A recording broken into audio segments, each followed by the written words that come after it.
Hello my lovely English learners, welcome back to my channel. Friends, book reading की इस marathon में मेरे साथ में आप शामिल हुइए और आज मैं डे 42 का ट्रांसलेशन करने जा रही हूँ। हाथ में बुक है मेरी wings of fire APJ Abdul Kalam ji की। ये ऑटोबायोग्राफी के ऊपर बुक है और हमेशा से ही ये बुक जो है युवा पीढ़ी को इंस्पायर करती रही है। तो फ्रेंड्स, इसी बुक का हम ये वाला पेज आज ट्रांसलेशन करेंगे और फ्रेंड्स सीखने वाले हैं हम ढेर सारी English vocabulary, idiom, phrasal verb, English expressions, grammar और बहुत कुछ। और इन वोकैबुलरी, इडियम और फ्रेजल वर्ब को कैसे अपने डेली लाइफ में यूज करना है, अपनी day to day English speaking में यूज करना है और कैसे सेंटेंस फॉर्मेशन करना है, वो भी हम इस वीडियो में सीखेंगे। तो फ्रेंड्स, बहुत ही इंटरेस्टिंग वीडियो होने वाली है। नए हैं चैनल पे तो please do subscribe my channel and don't forget to hit the bell icon. So friends, without any further ado let's dive into the session. तो चलिए फ्रेंड्स शुरू करते हैं। फ्रेंड्स, पैराग्राफ थोड़ा सा ट्रिकी है। आप एक बार इस पैराग्राफ को खुद से पढ़ें और इसको समझने की कोशिश करें। क्या आपको पैराग्राफ समझ में आ रहा है? यदि आ रहा है तो बहुत अच्छी बात है, आपकी इंग्लिश अच्छी है। और यदि नहीं आ रहा है तो मैं हूं ना आपके लिए। लास्ट तक वीडियो को अच्छे से देखें और देखें कि पैराग्राफ थोड़ा ट्रिकी है। और ट्रिकी पैराग्राफ यदि आप एक बार सीख जाते हैं तो उसकी वोकैबुलरी आप कहीं पर भी यूज़ करेंगे तो आप ईजीली यूज़ करना सीख जाएंगे। इसके हम सारे के सारे डे टू डे यूज़ में जो डेली सेंटेंसेस बनते हैं वो भी सीखेंगे। तो चलिए फ्रेंड्स शुरू करते हैं। The project was by any standards bigger than और कलेक्टिव कैपेबिलिटीज़। अब फ्रेंड्स देखिए, यहाँ पर जिस प्रोजेक्ट की बात कर रहे हैं एपीजे अब्दुल कलाम जी, वो एडीई ने, एरोनॉटिकल जो डिपार्टमेंट ने, इंजीनियरिंग डिपार्टमेंट ने एपीजे अब्दुल कलाम जी को बनाने के लिए दी है एक फ्लाइंग मशीन। और उस फ्लाइंग मशीन से रिलेटेड जो प्रोजेक्ट बनाना है उसी से रिलेटेड ये पूरा का पूरा पैराग्राफ है। तो the project was by any standards. Standards का मतलब फ्रेंड्स देखिए क्या होता है। स्टैंडर्ड मतलब होता है friends a level of quality. मतलब एक कोई भी वस्तु का या किसी व्यक्ति का एक लेवल होता है, क्वालिटी का एक स्तर होता है, उसे कहते हैं स्टैंडर्ड्स। या जैसे इसके सिनोनिम हो सकते हैं ग्रेड, डिग्री, नॉर्म। हिंदी में कहते हैं ना मानक या मापदंड। तो किसी का भी मानक या मापदंड, अ लेवल ऑफ क्वालिटी को कहते हैं स्टैंडर्ड्स। जैसे कि एग्जांपल से, अपने डे टू डे एग्जांपल से समझते हैं कि their restaurant offers a high standard of service. ये जो रेस्टोरेंट है वो जो उसकी जो सर्विस है वो बहुत कैसी सर्विस प्रोवाइड करता है, ये बहुत ही उच्च कोटि की हाई स्टैंडर्ड सर्विस देता है। या फिर आप ये भी सेंटेंस बना सकते हैं कि it looks old fashioned by today's standard. ये जो आपने जो भी ड्रेस पहन रखी है या आपके पास जो भी चीज़ है ये ओल्ड फैशन लग रही है, पुरानी लग रही है आज के लेवल ऑफ क्वालिटी के हिसाब से, आज टुडेज स्टैंडर्ड्स के। तो it looks old fashion by today's standards. तो स्टैंडर्ड्स का मीनिंग शायद आप अब अच्छे से समझ गए होंगे कि अपने को स्टैंडर्ड को कैसे डे टू डे लाइफ में यूज़ करना है। तो एपीजे अब्दुल कलाम जी को जो प्रोजेक्ट दिया हुआ था वो कह रहे हैं कि बाय एनी स्टैंडर्ड, किसी भी लेवल ऑफ क्वालिटी में, बिगर देन, हमारी क्वालिटी के हिसाब से वो बहुत ज़्यादा हाई स्टैंडर्ड का प्रोजेक्ट था। हमारे जो कलेक्टिव कैपेबिलिटी, मतलब कलेक्टिव यहाँ पर पूरे टीम की बात कर रहे हैं, वो उनके टीम में जितने भी लोग थे उनकी जो भी क्षमता थी समझने की और सोचने की, उनकी क्षमता से बाहर था ये वाला प्रोजेक्ट। किसी को भी इस प्रोजेक्ट का थोड़ा सा भी नॉलेज नहीं था कि किस तरीके से इस फ्लाइंग मशीन को हमें बनाना है। इवन जो एपीजे अब्दुल कलाम जी, उन्हें भी नहीं पता था। तो वो यहाँ पर यही कहना चाहते हैं कि the project was by any standard bigger than our collective capability. हमारी क्षमता से बाहर था ये। नन ऑफ अस मतलब हम में से कोई भी, हैड एनी एक्सपीरियंस मतलब फ्रेंड्स होता है अनुभव। तो हम में से किसी को भी कोई भी अनुभव नहीं था इन बिल्डिंग अ मशीन बनाने का। जो नॉर्मल मशीन होती है उसे बनाने का ही हम में से किसी को अनुभव भी नहीं था। Let alone a flying machine. Friend देखो, लेट अलोन को मैंने ब्लू कलर से अंडरलाइन किया है। बहुत ही खूबसूरत वोकैबुलरी है ये, फ्रेज़ है। Let alone a flying machine मतलब हम में से किसी को भी नॉर्मल सी मशीन बनाने का भी अनुभव नहीं था, तो फ्लाइंग मशीन बनाने की तो बात ही छोड़ दीजिए। तो लेट अलोन का मीनिंग होता है किसी चीज़ की कि मतलब हमने ये काम मान ले बहुत ही कठिन था, तो उन्होंने कहा कि अब देखो लेट अलोन को कैसे आप अपनी day to day life speaking English में यूज़ करेंगे वो हम आप पहले सीखते हैं। तो लेट अलोन का मतलब क्या होता है? Let alone used offer a negative statement, मतलब आफ्टर कोई भी नेगेटिव स्टेटमेंट यदि आपको देना है उससे उस चीज़ में लेट अलोन यूज़ होता है। तो वो क्या एम्फेसाइज करता है, किस चीज़ के ऊपर प्रेशर देता है? To emphasize how unlikely a situation is, किस तरीके से सिचुएशन बदतर है, और because something much more likely has never happened, मतलब इससे पहले कभी कुछ अच्छा हुआ ही नहीं है, तो ये कैसे हो सकता है, वो कैसे संभव हो सकता है। तो लेट अलोन का मतलब होता है कि इसको छोड़कर। तो अब इसके कैसे हम सेंटेंस बनाएंगे? जैसे कि कोई आपकी किसी से पढ़ती नहीं कोई लेडी से, और आपको वो कह दे कि कोई कह दे कि आज आपको इसके साथ में रुकना है, तो इस तरह से आप सेंटेंस बना सकते हैं कि लेकिन आप नहीं चाहते कि आप रुकना चाहते हैं उसके साथ में, तो आप कहेंगे कि I wouldn't want to be in the same room as that women, let alone date her या let alone stay with her. तो मैं इस वुमेन के साथ में एक रात भी नहीं रहना चाहता सेम रूम में, तो पूरे उसके साथ में डेट करना या उसके साथ में रुकने की बात तो छोड़ ही दीजिए। तो इस तरीके से सेंटेंस बना सकते हैं। तो I wouldn't want to be in the same room as that women, let alone date her या let alone stay with her. या फिर आप कह सकते हैं कि जैसे कि मुझे तो नहाने का ही बहुत मुश्किल से टाइम मिलता है, तो घर में खाना पकाकर होममेड जो फूड होता है उसे पकाने की बात तो छोड़ ही दीजिए। तो लेट अलोन मत की बात छोड़ ही दीजिए। तो I barely had time to take a shower, let alone make home cooked meal, मतलब मुझे बहुत मुश्किल से ही शावर लेने का, नहाने का टाइम मिल पाता है, तो खाना बनाकर खाने की बात तो छोड़ ही दीजिए। तो I barely had time to take a shower, let alone make home cooked meal. या फिर हम कह सकते हैं कि जैसे कि एक और सेंटेंस बना सकते हैं कि we can't stay there for an afternoon, let alone the whole weekend, मतलब हम यहाँ पर एक दोपहर भर नहीं रुक सकते, और पूरे वीकेंड पूरे सप्ताह की बात तो आप छोड़ ही दीजिए। तो इस तरीके से यहाँ पर है कि वो भी यहाँ पर APJ अब्दुल कलाम जी कहते हैं कि हमने अभी तक कोई सिंपल सी मशीन नहीं बनाई थी, तो फ्लाइंग मशीन बनाने की बात तो पूरी तरह से छोड़ ही दीजिए कि हम बना ही नहीं सकते इसको। तो इस तरीके से लेट अलोन को अपनी डे टू डे लाइफ में स्पीकिंग इंग्लिश में यूज़ करेंगे। अब देखिए आगे बढ़ते हैं। देयर वर नो डिज़ाइंस और standard components available to begin with. अब वो कहते हैं कि इसके लिए कोई भी हमारे पास में कोई डिज़ाइन नहीं था, कोई स्टैंडर्ड कंपोनेंट्स भी नहीं थे कि हम किसी की हेल्प लेकर इस कंपोनेंट की मदद से इसका जैसा बनाने की शुरुआत कर सकें। तो बिगिन मतलब होता है शुरुआत करना, स्टैंडर्ड कंपोनेंट्स मतलब उस तरह के जैसे सोच हम स्टार्ट कर सकें, शुरू कर सकें। एक लेवल ऑफ उसका कंपोनेंट का एक क्वालिटी भी नहीं थी कि हम किस तरीके से स्टार्ट करें काम को। All we knew was that we had to make a successful heavier than air flying machine. बस हम सिर्फ इतना जानते थे। All we knew was that मतलब हम सिर्फ इतना जानते थे। देखिए यहाँ पे नो की सेकेंड फॉर्म ऑफ वर्ब वही है, नो न्यू नोन, जिसका मतलब होता है जानना। तो हम सिर्फ इतना जानते थे कि वी हैड टू मेक, हमको क्या बनाना था, एक सक्सेसफुल हेवियर देन एयर, हवा से भारी हमें फ्लाइंग मशीन बनानी थी। हम बस इतना जानते थे कि हमको एक मशीन बनानी है जो कि हवा से भारी है और वो उड़ने वाली मशीन बनानी है। लेकिन हमारे पास में ना कोई डिज़ाइन था, ना कोई स्टैंडर्ड कंपोनेंट्स थे जिससे कि हम प्रोजेक्ट को शुरू कर सकें, और हमको 3 साल में कंप्लीट करने का टास्क दिया हुआ था। तो इतना क्रिटिकल सिचुएशन था फ्रेंड्स। देखिए इस सिचुएशन से APJ अब्दुल कलाम जी ने कैसे फ्लाइंग मशीन बनाई, आगे पैराग्राफ में देख। We tried to read as much literatures as we could find on hovercrafts। अब देखिए we tried मतलब होता है tried second form of verb use हुई। ट्राई मतलब होता है कोशिश कर रहे थे।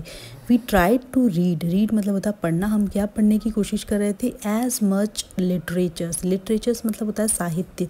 हम ज़्यादा से ज़्यादा साहित्य पढ़ने की कोशिश कर रहे थे, बुक्स पढ़ने की कोशिश कर रहे थे as we could find on hovercrafts.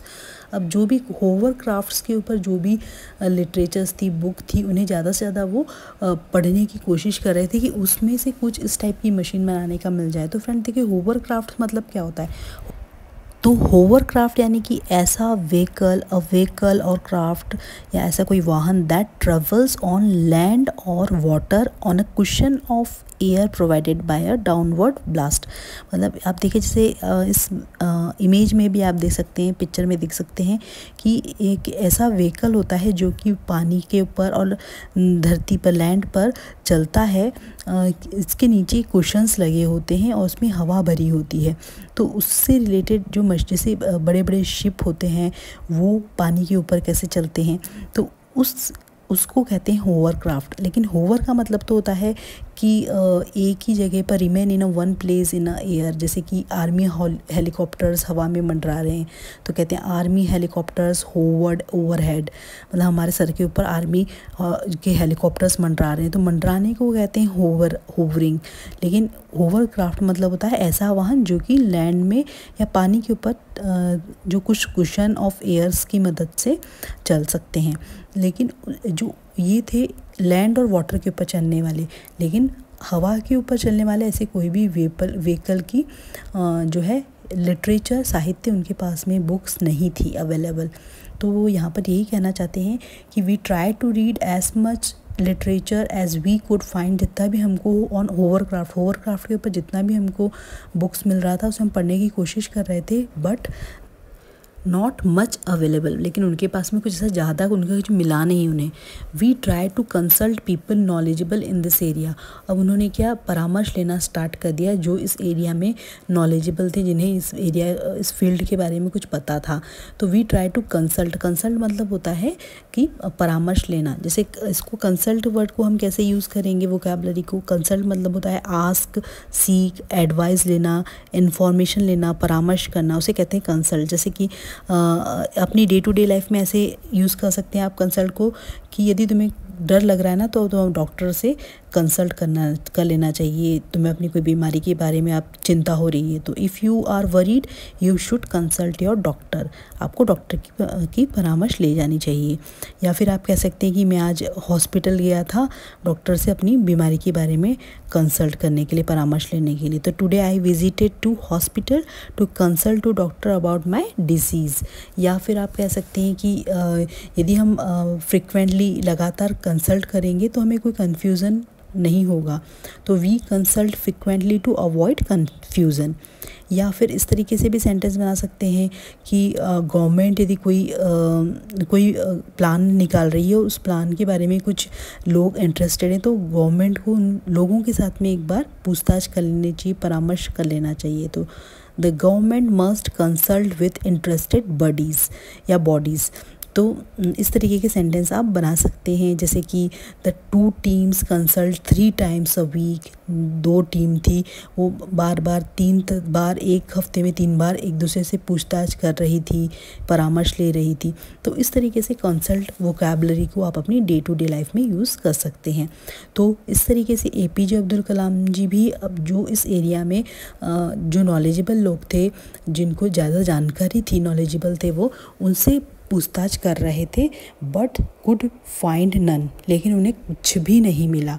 अब देखिए, हमेशा याद रखना, कुड के बाद में हमेशा वर्ब की फर्स्ट फॉर्म आती है, इसीलिए कुड के बाद में find first form of verb I है, फाइंड ही रहा है। फाइंड के वर्ब में कोई भी चेंज नहीं हुआ है। One day I simply took the decision. एक दिन APJ अब्दुल कलाम जी ने खुद ही डिसीज़न लिया अपना। उन्होंने सोचा कि मुझे ऐसा करना चाहिए to proceed with the limited information and resources available. उन्होंने कहा कि सिंपली उन्होंने इस डिसीज़न लिया, ये सोचा कि अब मेरे पास जितना भी लिमिटेड इन्फॉर्मेशन है, जितनी भी जानकारी है और जो भी रिसोर्सेज अवेलेबल है, रिसोर्सेज मतलब उनके टीम मेंबर की बात कर रहे हैं, जो भी उनके बाद में जो भी नॉलेजेबल जो भी लोग हैं, उन्हीं को लेकर हम प्रोसीड करना चाहिए, मतलब प्रोसीड मतलब होना आगे बढ़ाना चाहिए इस प्रोजेक्ट को, जिससे कि हमें कोई रास्ता मिल सके, जिससे कि हम यदि एक ही जगह पर अटक के रह जाएंगे तो ये काम नहीं होने वाला है, ये हम प्रोजेक्ट को कंप्लीट नहीं कर पाएंगे। तो उन्होंने खुद ने ही I simply took the decision to proceed with the limited information and resources available. जो भी उनके पास रिसोर्सेज थे, लोग थे इस प्रोजेक्ट को काम करने के वाले थे, उसके साथ में उन्होंने सोचा कि हमें आगे बढ़ना चाहिए। प्रोसीड मतलब होता है आगे बढ़ना। अब देखिए आगे क्या होता है। This endeavour to produce a wingless light swift machine opened the windows of my mind.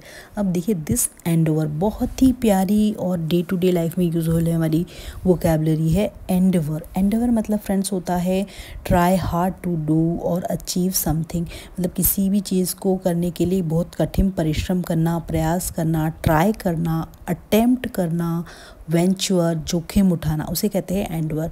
तो दिस एंडेवर वो जो उनका जो प्रयास था, बहुत कठिन प्रयास था, तो वो किस चीज़ के लिए, to produce a wingless light, बिना पंखहीन और हल्का, स्विफ्ट मशीन, तेज स्पीड में उड़ने वाली machine, open the window of my mind, उनके दिमाग की खिड़की को खोल दिया।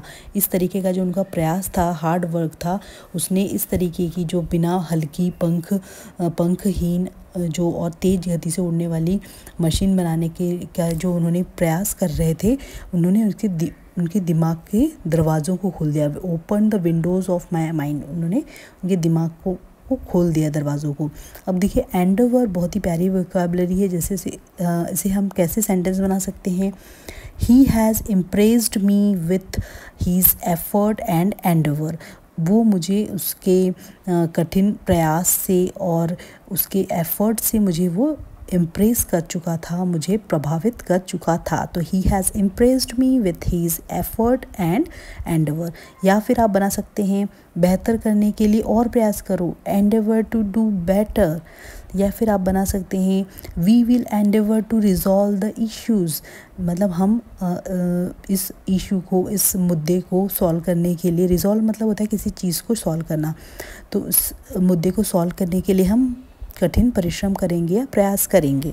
तो फ्रेंड्स इस तरीके से एंडेवर से आप डे टू डेली लाइफ के ऐसे छोटे छोटे सेंटेंस बनाकर एंडेवर वोकैबलरी को अपनी डेली लाइफ में यूज़ करना शुरू करें। तो एंडेवर टू डू बेटर या endeavour to learn English, English सीखने का बेहतर प्रयास करो, या तो फिर इस तरीके से आप एंडेवर को यूज़ करना शुरू करें। अब आगे बढ़ते हैं। I was quick to see at least a metaphorical connection between a hovercraft and an aircraft। अब यहाँ पर देखिए I was quick to see, quick मतलब मैं बहुत ही तेज़ी से ये देख सकता था, at least मतलब कम से कम ये देख सकता था मैं, a metaphorical connection। metaphorical connection मतलब क्या होता है फ्रेंड्स।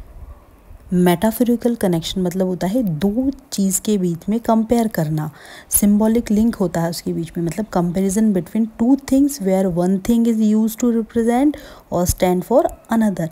मतलब एक चीज़ को आप देखकर दूसरे को कंपेयर कर सकते हैं। तो वो किस चीज़ में कंपेयर कर रहे थे, होवरक्राफ्ट और एयरक्राफ्ट। तो होवरक्राफ्ट की जो उन्होंने बुक और लिटरेचर्स पढ़े थे, उसे किस तरीके से एयरक्राफ्ट में यूज़ करना है, उसके बीच में वो कनेक्शंस कम से कम ढूंढ अब वो सोच पा रहे थे।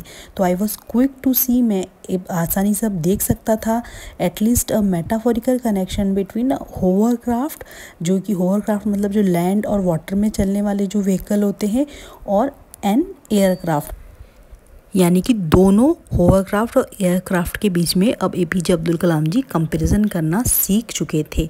ये इस सेंटेंस के माध्यम से ये कहना चाहते हैं। चलिए आगे बढ़ते हैं। After all, the Wright brothers made the first aeroplane after fixing bicycles for 7 years। अब उन्होंने कहा आखिरकार, आफ्टर ऑल मतलब आखिरकार, द राइट ब्रदर्स जिन्होंने फर्स्ट एरोप्लेन बनाया था फ्रेंड्स, ये वो थे राइट ब्रदर्स जिन्होंने फर्स्ट एरोप्लेन को इन्वेंट किया था, बनाया था। तो एपीजे अब्दुल कलाम जी कहते हैं कि आखिरकार जो द राइट ब्रदर्स थे made the first aeroplane after fixing bicycle for 7 years। तो साइकिल को फिक्सिंग बाइसिकल मतलब साइकिल को ठीक 7 साल तक उन्होंने ठीक करते तब जाके उनके माइंड में विचार आया, थॉट्स आए और फिर उन्होंने फर्स्ट एरोप्लेन बनाने में सक्सेसफुल हुए। तो उन्हें 7 साल जब उन्हें एरोप्लेन बनाने के लिए, फर्स्ट एरोप्लेन बनाने के लिए टाइम लगा। तो इसी तरह से वो कहते हैं यहाँ पर कि after all the Wright brothers made the first aeroplane after fixing bicycle for 7 years। Fixing मतलब फ्रेंड्स होता है किसी भी चीज़ को रिपेयर करना या फिर ठीक करना। तो 7 साल जब उन्हें फर्स्ट एरोप्लेन बनाने के लिए राइट ब्रदर्स को लगा, तो I saw in the GEM project great opportunity for ingenuity and growth. अब वो कहते हैं GEM प्रोजेक्ट मतलब जो ग्राउंड इक्विपमेंट मशीन बनानी थी उन्हें, उड़ने वाली फ्लाइंग मशीन, उस प्रोजेक्ट के लिए वो कहते हैं आई सॉ देखिए see saw seen second form of verb हुई है, इसका मतलब होता है देखना। तो मैं क्या देख सकता था, ग्रेट अपॉर्चुनिटी। अपॉर्चुनिटी मतलब फ्रेंड्स होता है अवसर, बेहतरीन अवसर देख सकता था फॉर इंजीनियरिटी एंड ग्रोथ। इंजीनियरिटी मतलब फ्रेंड्स होता है सरलता और विकास। तो इस GEM प्रोजेक्ट की ग्रोथ, उसके विकास, उसके इमेजिनेशन को मैं देख सकता था। अब देखिए इंजेन्युइटी मतलब क्या होता है फ्रेंड्स, बहुत ही खूबसूरत वोकैबुलरी है। इंजेन्युइटी मतलब होता है इमेजिनेशन, क्रिएटिविटी, कोई भी चीज़ को करना, क्रिएटिविटी, सिंप्लिसिटी, डायरेक्टनेस, इनोसेंस, चतुराई, तो इसे कहते हैं इंजेन्युइटी। अब देखिए इसे कैसे आप सेंटेंस बना सकते हैं, जैसे कि उसकी चतुराई और कौशल से वो अपने स्कूल को जो है मैनेज करने में, खुला रखने में वो सक्षम रही। तो with ingenuity and skill she manage to keep the school open. या फिर आप सेंटेंस बना सकते हैं कि they must use all their ingenuity to complete their hazardous work and survive. यानी कि उनको अपनी सारी की सारी इंजेन्युइटी यानी चतुराई या क्रिएटिविटी को यूज़ करना चाहिए, जिससे कि अवश्य उनको यूज़ करना चाहिए इस जोखिम भरे काम को करने में और अपने आप को सरवाइव रखने में। तो हजार्डियस वर्क मतलब फ्रेंड्स होता है जोखिम भरा कठिन काम। तो they must use all their ingenuity to complete their hazardous work and survive. तो फ्रेंड्स यहाँ पर APJ अब्दुल कलाम जी कहते हैं कि उन्हें भी जब राइट ब्रदर्स को बाइसिकल फिक्स करने में 7 years लगे और उस बाइसिकल फिक्स करते करते उनके माइंड में फर्स्ट एरोप्लेन बनाने का आइडिया आया। तो APJ अब्दुल कलाम जी भी कहते हैं कि अब मैं भी जो GEM जो प्रोजेक्ट है फ्लाइंग मशीन बनाने का, उसके बहुत ही गुड अवसर्स, उसके बहुत ही बेहतरीन अवसर देख पा रहा हूँ उस प्रोजेक्ट की ग्रोथ के। तो we went straight into hardware development after spending a few months on the drawing board. अब वो कहते हैं कि हम सीधे ही वेंट, देखिए यहाँ पर वी वेंट गो की सेकेंड फॉर्म है, इसका मतलब था गए, चले जाना। तो गो, वेंट, गॉन, तो यहाँ पर वर्ब की सेकेंड फॉर्म आई है क्योंकि पास्ट में काम हुआ है। तो we went straight into hardware development, हम सीधे ही कहाँ चले गए, मशीन का हार्डवेयर जो मशीन्स के पार्ट्स बनेंगे उसको डेवलप करने के लिए हम सीधे चले गए। After spending a few months on the drawing board, मतलब कुछ महीने हमने स्पेंड किए। ड्राइंग बोर्ड मतलब नक्शा बनाना रहता है फ्रेंड्स, डिज़ाइन बनाना रहता है और वो सारा डिज़ाइन बनता है ड्राइंग बोर्ड पर। यदि आप इंजीनियरिंग के स्टूडेंट हैं तो आपको पता होगा कि किसी भी इक्विपमेंट को बनाने से पहले उसका पहले नक्शा बनाया जाता है, उसका डिज़ाइन बनाया जाता है। तो उन्होंने बहुत महीने खर्च किए ड्राइंग बोर्ड के ऊपर और फिर उन्हें लगा कि नहीं, अब हमें इस प्रोजेक्ट को आगे प्रोसीड करना चाहिए और वो सीधे के सीधे ही हार्डवेयर डेवलपमेंट की ओर आगे बढ़े। तो फ्रेंड्स देखिए इस जो पैराग्राफ में जो वोकैबुलरीज यूज़ हो रही है वो नॉर्मल वोकैबुलरीज नहीं हैं, कुछ नॉर्मल वोकैबुलरीज हैं, कुछ नहीं हैं। तो इस सेंटेंस को, इस पैराग्राफ को समझना इतना आसान नहीं है। मैं यदि इस काम कर रही हूँ और आपको बहुत अच्छे से समझा रही हूँ तो ज़रूर ही आपकी इंग्लिश लर्निंग जर्नी में एक वैल्यू ऐड हो रही है। तो फ्रेंड्स प्लीज़ मुझे मोटिवेट करें, मेरे चैनल को सब्सक्राइब करें, पूरा वीडियो देखें और उस वीडियो से जो कुछ भी सीखा है उसे पेन पेपर में नोट कर उसे अपनी डे टू डे लाइफ में यूज़ करें। तभी इस को देखने का मतलब है इस वीडियो को, और आप अपनी इंग्लिश को ज़रूर इम्प्रूव कर पाएंगे। यदि आप मेरे साथ में इस बुक को कंप्लीट करते हैं तो आप ज़रूर मुझे कमेंट कर बताना कि आपने अपनी इंग्लिश को कितना इम्प्रूव किया है। तो फ्रेंड्स मैं मिलती हूँ आपको नेक्स्ट पैराग्राफ में नए जो पैराग्राफ के साथ में नए वीडियो में। तो फ्रेंड्स मेरे चैनल को ज़रूर से सब्सक्राइब करें, वीडियो को ज़्यादा से ज़्यादा शेयर करें, लाइक करें, वीडियो को ज़्यादा से ज़्यादा प्यार दें। If this video add any value in your English learning journey, please do subscribe my channel and don't forget to hit the bell icon, जिससे कि आपका कोई भी वीडियो मिस ना हो। So friends मैं मिलती हूँ आपको नेक्स्ट वीडियो में। Till then take care, keep learning, keep watching, keep growing. Thanks for watching my videos.